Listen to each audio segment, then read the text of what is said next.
살아계신 하나님 감사합니다.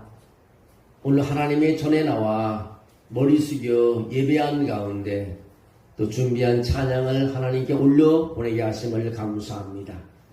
주님께서 찬양 대원들을 붙잡아 주셔서 찬양하는 가운데 마음의 소원을 이루며 저들의 하나님 기도 제목에 응답을 얻을 수 있도록 축복해 주시기를 빌곤합니다.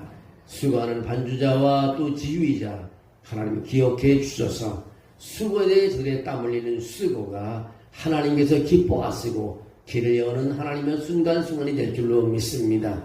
우리 모든 성도들이 또 함께와 예배하게 하심을 감사합니다. 우리 예배가 하나님이 받으시는 예배요 내 인생의 터닝 포인트가 되는 시간 되게 하시고 늘 하나님의 평강의 놀라운 은혜를 체험하는 시간 되게 도와주시옵소서. 이제는 하나님을 바라볼 때마다 아버지 나에게 문제와 어려움과 고민이 다 작아지게 하시고 이제 사라지게 하시고 감사하게 도와주시옵소서. 이 시간도 주영이 우리와 함께함을 믿습니다. 예수님의 이름으로 기도합니다. 아멘. 네, 여러분 오늘 함께 또 만나서 너무 감사합니다. 우리 인사 한번 합니다. 주님의 은혜로 예배하는 당신이 너무 아름답습니다. 옆 사람한테 주님의 은혜로 예배하는 권사님, 장로님, 우리 집사님, 우리 형제, 자매가 정말 아름답습니다. 그럼 한 주간 더위와 싸우느라고 얼마나 고생했습니까? 집에 있으면 집에 있는 대로 어려움을 당하고 직장에 나가면 직장에 나온 대로 요즘은 가장 힘든 것이 더위와 싸우는 것이라고 생각됩니다. 정말 선풍기나 에어컨이 없이는 정말 살 수가 없는 이 세상이 되고 말았습니다. 그러나 또 누가 에어컨을 개발하고 선풍기를 만들어 놔서 또 그 누리는 또 기쁨도 있습니다. 오늘 이런 어려운 가운데서 또 예배하는 것이 얼마나 참 예배가 될 수 있을까? 하나님 얼마나 기뻐하실까? 그런 생각을 해봅니다. 저도 교회 가서 기도하면서 이렇게 하나님 말씀 보면서 정말 말씀을 이렇게 조용히 묵상하고 들을 때마다 아주 뭉클뭉클합니다. 정 와닿는 주의 말씀이 새롭게 들려지고 하나님께서도 이렇게 말씀을 주시는구나. 그래서 오늘은 제목을 이해할 수 없는 순종이라 그런 제목을 잡아봤습니다. 여러분 오늘 이해할 수 없는 순종을 하라는 제목을 생각해 보려고 하는데 성경을 읽어보면 순종의 길이 이해할 수 없는 순종을 할 때 길이 열린다는 것을 볼 수 있습니다. 사람은 이성적인 존재입니다. 그래서 무엇든지 논리와 이유가 맞아야 반응하고 움직입니다. 그러나 신앙의 길은 늘 이해만으로만 걸어갈 수가 없습니다. 하나님 말씀은 우리의 명철을 뛰어넘고 그분의 명령은 종종 우리의 상식을 뛰어넘습니다. 억만장자 사업가의 간증을 한번 생각해보면 그는 수많은 경영서적을 읽었습니다. 그 어떻게 하면 성공할 수 있는 전략을 다 알고 있습니다. 그러나 여전히 실패를 했다는 것입니다. 그러나 어느 날 목사님의 설교를 듣다가 사업을 시작한 이도 하나님이시오 성령님께 의지하라는 깨달음을 얻고 이해되지 않아도 성령의 지시에 순종하기로 결심을 했습니다. 그 결과 그는 놀라운 번영을 경험할 수 있었다고 말했습니다. 여러분 하나님 말씀은 우리에게 말하고 있습니다. 너는 마음을 다하여 여호와를 신뢰하고 내 명철을 의지하지 말라. 너는 범사의 그를 인정하라. 그리하면 내 길을 지도하시리라. 내 길을 인도해 주신다는 것입니다. 여러분 하나님의 말씀은 앞뒤를 재지 말고 믿으면 믿는 대로 역사가 일어날 줄로 믿습니다. 성경에는 이해할 수 없는 명령에 순종한 사람들이 많이 있습니다. 그 중에 몇 이야기를 오늘 말씀드리려고 합니다. 여러분이 잘 알고 있는 순종한 이야기를 얘기하려고 합니다. 그 첫 번째가 요한복음 9장에 나오는 맹인의 순종입니다. 예수님께서 길을 가다가 나면서부터 맹인된 사람을 보았습니다. 제자들은 이 맹인이 맹인으로 태어난 것이 자기 죄 때문입니까? 부모의 죄 때문입니까? 라고 묻습니다. 예수님은 그 어느 누구의 죄도 아니고 그에게서 하나님이 하시는 일을 나타내고자 함이라고 말합니다. 그 예수님이 그 맹인을 보고 그 맹인이 눈을 뜨기를 원하니까 땅에 침을 뱉어 진흙을 이겨 그 맹인의 눈에 발라줬습니다. 그리고 하시는 말씀이 실로암 못에 가서 씻으라고 말합니다. 맹인이 순종하여 가서 씻자 눈이 밝아졌다고 오늘 성경은 말하고 있습니다. 여러분, 맹인이 눈을 뜨는 방법이 진흙과 침이라니 세상 이치로는 어리석기 짝이 없고 이해가 할 수 없습니다. 어떻게 의사를 만나보라든가 아니면 강력한 기도를 한다든가 아니면 처방을 줘야 되는데 예수님은 침에도 진흙을 묻혀서 눈에 바르고 물에 가서 씻으라는 거예요.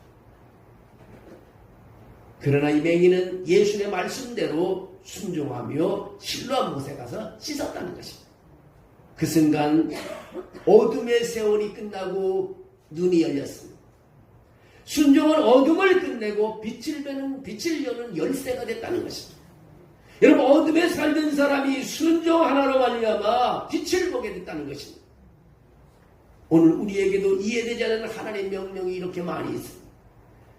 그러나 말씀대로 순종할 때 우리 가정의 영적 어둠이 물러가고 인생에 막힌 눈이 열려 하나님의 영광을 보게 된다는 사실입니다. 요즘 우리의 이성적인 사고로는 이해가 되지 않습니다. 그래서 순종은 이해가 되지 않아도 하나님 말씀대로 믿고 순종할 때 기적이 있다는 사실을 가르쳐주고 있습니다.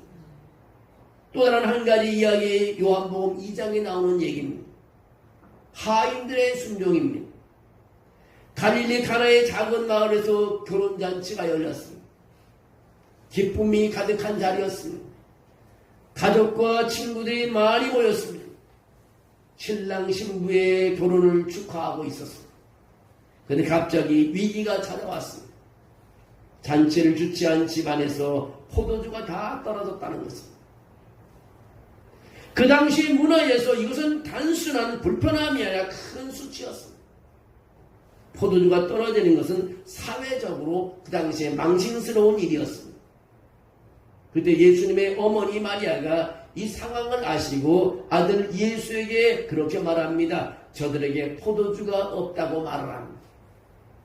그때 예수님께서 그 어머니에게 대답하시기를 여인이여 나와 무슨 상관이 있나이까? 내 때가 아직 이르지 아니했다고 성경은 기록하고 있습니다. 그러나 마리아는 하인들에게 간단히 부탁을 합니다. 예수님이 무슨 말씀을 하든지 그대로 하라는 한마디를 하인들에게 남겨놓습니다. 마리아가 하인들에게 하는 말은 무엇인지 그가 너희에게 말하는 대로 꼭 해야 된다는 것입니다. 드디어 예수님께서 하인들에게 말씀하십니다.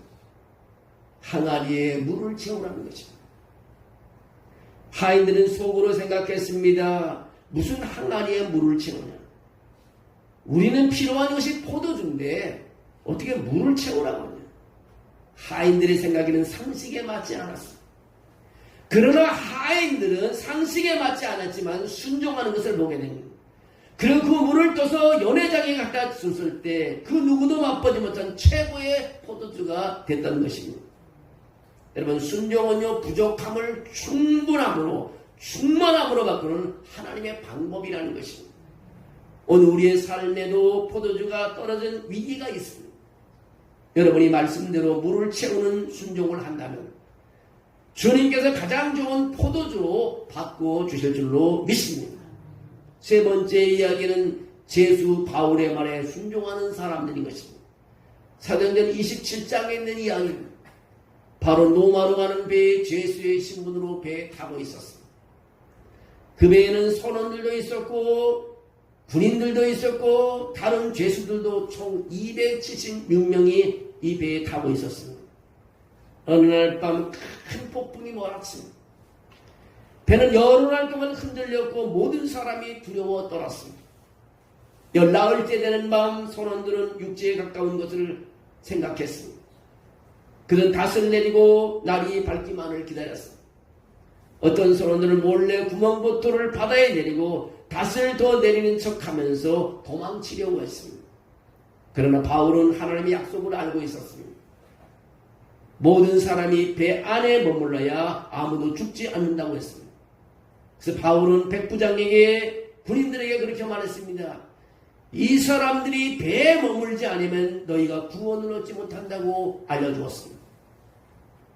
군인들은 그의 말을 듣고 구명보트의 밧줄을 끊어 바다에 떠내려보내고 이제 모두가 함께 남아 하나님을 믿고 의지했습니다. 그 바울이 일어나 말했습니다. 여러분, 지난 14일 동안 근심하며 아무것도 먹지 못하시지 않습니까? 이제 음식을 드십시오. 여러분 가운데 머리카락 하나라도 잃지 않을 것입니다.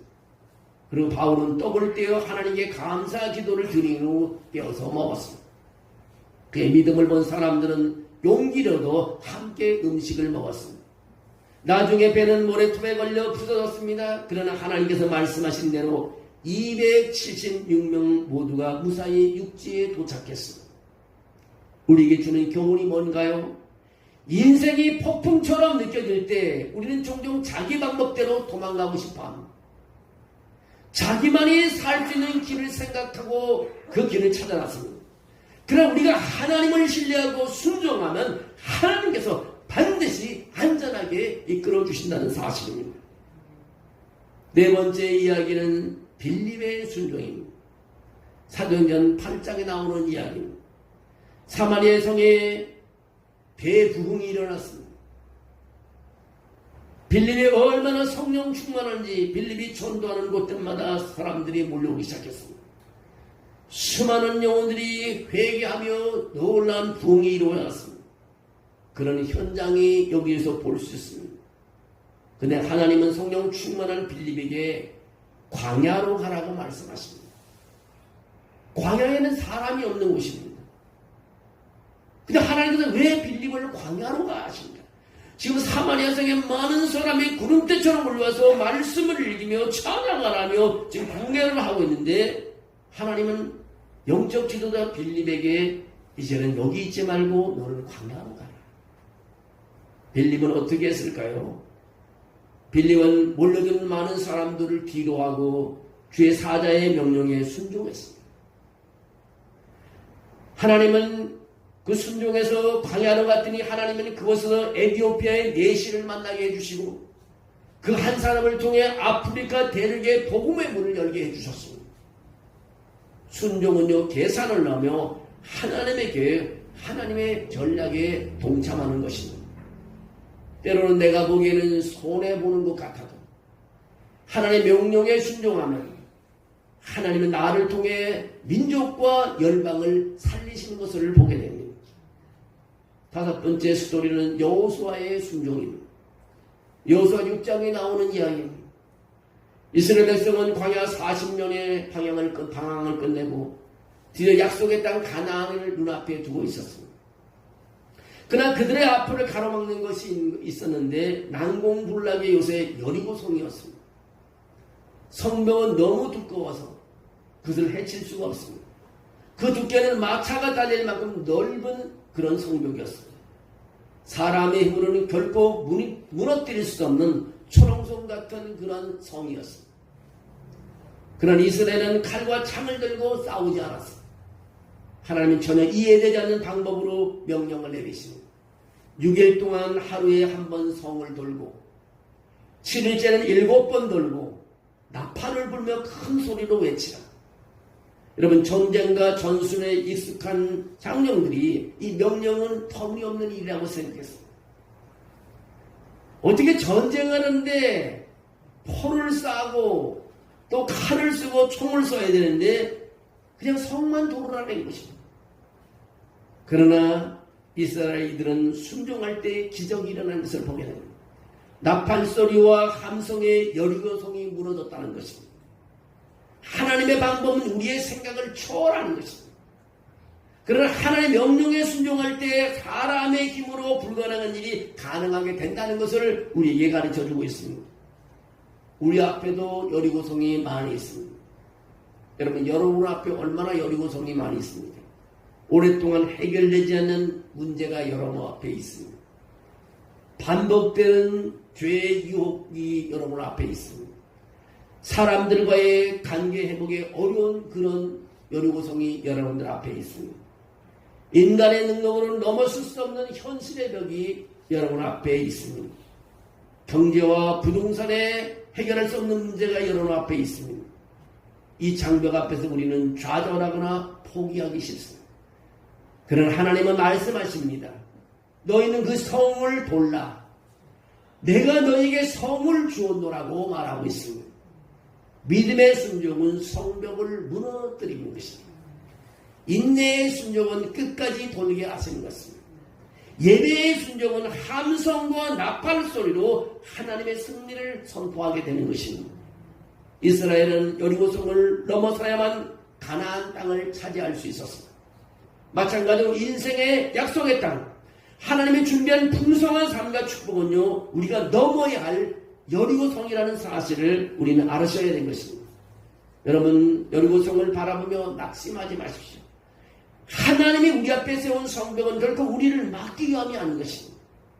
하나님을 신뢰하고 순종할 때 그 성벽은 무너지고 약속의 땅으로 들어가는 길이 열리게 될 줄로 믿습니다. 순종이 열쇠인 것입니다. 순종이. 여리고성을 무너뜨리는 것은요, 사람의 힘으로 불가능한 문제입니다. 그런 하나님의 말씀에 순종할 때 무너져 내렸습니다. 우리의 가나안, 곧 하나님 약속된 축복은 여리고성 너머에 있다는 사실입니다. 여러분, 오늘도 하나님께서 우리에게 말씀하십니다. 잠언서 3장 5절이 말씀하십니다. 너는 마음을 다하고 여호와를 신뢰하고 내 명철을 의지하지 말라고 말합니다. 순종이 기적을 만들어냅니다. 순종이 성벽을 무너뜨립니다. 순종이 가나안으로 가는 길을 열게 해주시는 것입니다. 여러분, 이해할 수 없는 순종이 길을 연다는 사실을 믿으시기를 주의 이름으로 축원합니다. 6번째 이야기, 선지자의 제자들의 순종인 것입니다. 선지자 엘리사가 길가에 갔더니 선지자의 제자들이 흉년으로 너무 배가 고파서 들호박을 썰어 국을 끓였습니다.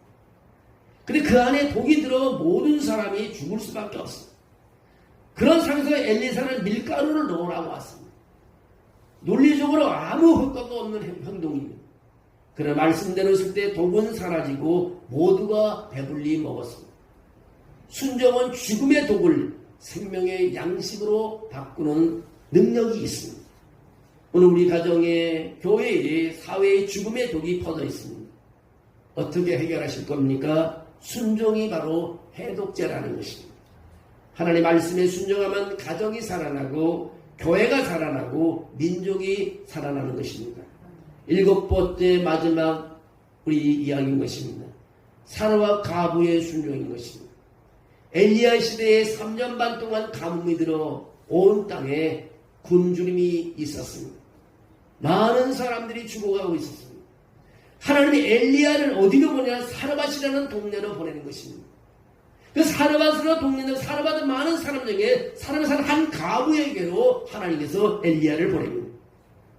이 가부는 형편이 너무 비참합니다. 이제 마지막에 남은 밀가루 한 움큼과 기름 조금으로 아들과 마지막 음식을 만들어 먹고 죽을 준비를 하고 있는 가정이었습니다.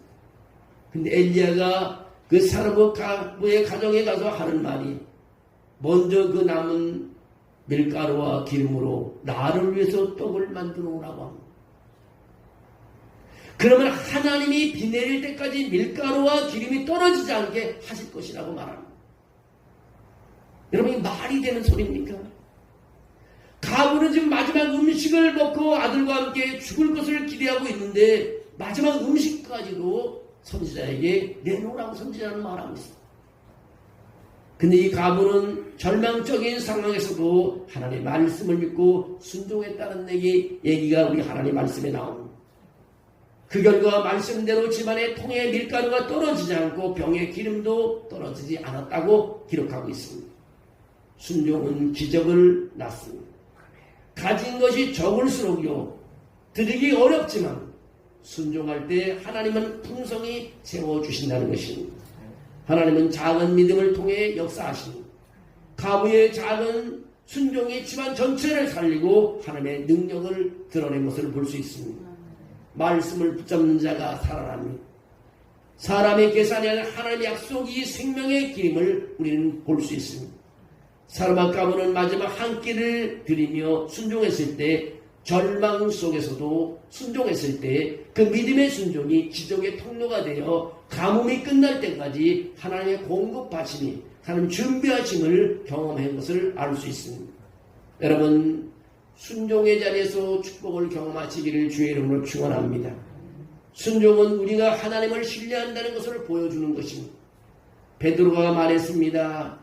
누가복음 5장 5절로는 본 말씀이 말합니다. 주님, 우리가 밤이 새도록 수고하였을 때 얻는 것이 없지만 말씀에 의지하여 내가 그물을 내리리라. 그가 순종했을 때 그의 그물은 가득 찼습니다. 베드로와 다른 어부들은 밤새도록 열심히 일했습니다. 아무것도 잡지 못했습니다. 그들이 누구냐? 숙련된 어부들입니다. 고기 잡는 베테랑들입니다. 그런데 여전히 빈 그물뿐이 없습니다. 이미 피곤하고 낙심하여 밤새도록 일을 했는데 수고하여 이제 그물을 싣고 이제 집으로 돌아갈 준비를 하고 있었습니다. 그때 예수님께서 오셔서 베드로의 배에 오르셔서 말씀을 몇 마디 하시더니 그렇게 말합니다. 깊은 데로 가서 그물을 다시 내려보라고 베드로에게 말하는 것입니다. 인간적인 눈으로 볼 때 이 명령은 전혀 맞지 않는 말인 것입니다. 어부들은 보통 밤에 고기를 잡지 낮에는 고기를 잡지 않습니다. 고기가 숨어버리고 잡히지 않기 때문에. 베드로는 이렇게 말할 수도 있었습니다. 예수님, 당신은 훌륭한 선생님이시고 선지자인 것을 제가 압니다. 제가 고기 잡는 어부로 말한다면 나는 전문가입니다. 예수님보다 내가 더 고기 잡는 걸 잘 알고 있습니다. 예수님이 지금 하신 말씀은 잘못한 말씀입니다. 헛된 일입니다. 그렇게 말할 수도 있었습니다. 그러나 베드로는 그렇게 하지 않았습니다. 베드로는 자신의 경험과 지식을 말하지 않고 대신 놀라운 고백을 합니다. 주여, 우리가 밤이 새도록 수고하였을 때 얻은 것이 없지만 말씀에 의지하여 내가 그물을 내리리이다. 그 한 번의 순종이 모든 것을 바꾸어 놓았습니다. 그 한 번의 순종이 삶을 바꾸어 놓았습니다. 그 생각을 바꾸어, 그 세계관을 바꾸어 놓았습니다. 베드로가 주님의 말씀을 읽고 순종할 때 기적이 일어났다는 것입니다. 너무 많은 물고기가 잡혀 그물이 찢어질 지경이 되고 배가 가라앉을 만큼 가득 찼습니다. 베드로의 순종에서 배우는 교훈이 뭡니까? 순종은 신뢰를 증명합니다. 이해할 수 없어서 순종할 때 우리는 하나님의 지혜가 우리의 지혜보다 크다는 것을 우리는 알 수 있습니다. 내가 아무리 많은 것을 알고 지식이 가득하다도 하나님의 지혜는 가까이 갈 수가 없다는 사실입니다. 순종은요, 축복의 문을 여는 것입니다. 베드로의 결단은 자기 힘으로 결코 얻을 수 없는 풍성한 결과를 가져왔습니다. 순종은요, 놀라운 것입니다. 하나님의 부르심이 있는 것입니다. 기적으로 베드로는 모든 것을 버려두고 예수님을 따라가며 사람 낚는 어부가 되었다고 오늘 본문에 말하고 있습니다. 오늘 핵심 포인트가 뭐냐? 우리가 하나님께 순종할 때 비록 작은 일이라도 하나님은 빈자리를 풍성함으로 채우시고 평범한 순간에도 인생을 바꾸어 놓는다는 사실입니다. 여러분, 순종은 언제나 축복을 낳습니다. 아브라함은 이해할 수 없었지만 순종으로 이삭을 제물로 바쳤을 때 어떻게 됐습니까? 아브라함 믿음의 조상이 되었습니다. 모세는 이해할 수 없었지만 순종으로 지팡이를 든 채 홍해 앞에 섰을 때 바다가 갈라지는 기적이 있었습니다. 나만 장군은 이해할 수 없었지만 요단강에 스스로는 선자의 말에 순종하며 7번 요단강물에 들어갔다 나왔더니 그 나병 병이 다 치료되었습니다. 여러분, 하나님은 오늘날도 때때로 우리에게 이해되지 않는 명령을 내리실 때가 많이 있습니다. 원수를 사랑하라고 말합니다. 어떻게 원수를 사랑할 수 있겠어요? 악을 행하는 자를 선대하라고 말하고 있습니다. 자식도 말이 안 되는 꼴 보이신데 악을 선대하는 악을. 무례한 자에게 친절하게 하라고 하십니다. 나에게 상처 준 자를 용서하라고 말하십니다. 이해할 수가 없습니다. 상식적으로는 불가능한 일인 것입니다. 그러나 하나님을 두려워하는 사람, 하나님을 예배하는 사람은 이해되지 않아도 순종할 때에 복이 되는 것을 믿으시기를 주의 이름으로 축원합니다. 우리가 생각하는 것보다 훨씬 더 큰 복을 하나님께서 우리 위해서 예배해 놓는다는 사실입니다. 여러분, 우리가 예배 한번 드리는 거 쉬운 일이 아닙니다. 아침에 일찍 일어나서 세수도 해야 되고 밥도 먹어야 되고 옷도 갈아입고 와야 되고, 그러나 하나님께서 예배드리는 이 순간은요, 여러분의 인생의 새로운 길이 열린다는 사실을 알고 또 다른 세상이 펼쳐진다는 것을 아시고, 오늘 화장하고 옷을 갈아입고 신발을 신고 와서 예배 드리는 것을 또 다른 세상이 우리에게 펼쳐지고 있다는 것입니다. 곧 베일이 벗겨질 것입니다. 믿음이 올라가는 것입니다. 우리 하나님을 안 믿으며 두려움과 걱정 때문에 살 수가 없어요. 모든 질병의 모든 근원은 두려움과 걱정이라는 거잖아요. 뭐 음식을 잘못 먹어서 잘못된 게 아니라 제일 큰 원인은 근심과 걱정. 여러분, 하나님을 안 믿으면, 하나님께 예배하지 않으면, 기도하지 않으면 나에게 항상 두려움과 걱정과 이사하는 것 같이 걱정이 나오고, 또 사람의 길을 가는데 넘어질까 걱정이 되고, 오늘도 무슨 사고가 나니까 이 걱정 속에 살다가 스스로 병나서 쓰러지는 것입니다. 하나님께 예배하며 길을 걸어갈 때는 우리 길이 열리는 것입니다. 찬양이 우리에게서 흘러나오게 되는 것입니다. 오늘 우리도 베드로처럼 고백해야 하는 것입니다. 주님, 제 생각에는 불가능해 보이지만, 제 생각에는 불가능해 보이지만 말씀에 의지하여 순종했음이라는 고백이 우리가 있어야 될 줄로 믿습니다. 그때 우리 삶에도 빈근실이 가득 채워지는 은혜가 있고 넘치는 기적과 회복과 축복이 임하는 것입니다. 이제 우리는 불평 없이 성경대로 살아가며 말씀에 나온 대로 순종하는 삶을 사시기를 주의 이름으로 축원합니다. 그것이 바로 승리하는 길이며 우리 삶 속에 하나님의 영광을 찾아볼 수 있는 길인 것입니다. 여러분이 이 세상을 살아가면서 하나님을 바라보며 근심 없이 평안으로 살아가시기 원합니다. 내일이 걱정돼도요, 오늘 예배하고 기도하고 출발하는 사람은 근심 걱정이 되질 않습니다. 새벽에 나와서 우리가 기도하고 하루 출발하는 사람은요, 근심이 없어요. 금방 무슨 사건이 일어날 것 같아도 하나님 기도하고 출발하는 사람을 하나님 보호해 주시고 지켜주기 때문에 그렇습니다. 여러분, 새벽에 일어나서 기도하고 출발하는 날과 그냥 부지런히 바빠서 달려가는 날하고는 하루가 다른 것입니다. 여러분 삶 속에도 이해할 수 없어도 하나님을 신뢰하고 하나님의 말씀을 따라가며 항상 복받는 삶이 되기를 주의 이름으로 축원합니다. 사랑이 많으신 하나님 감사합니다. 믿음을 따라 여기까지 오게 하심을 감사합니다.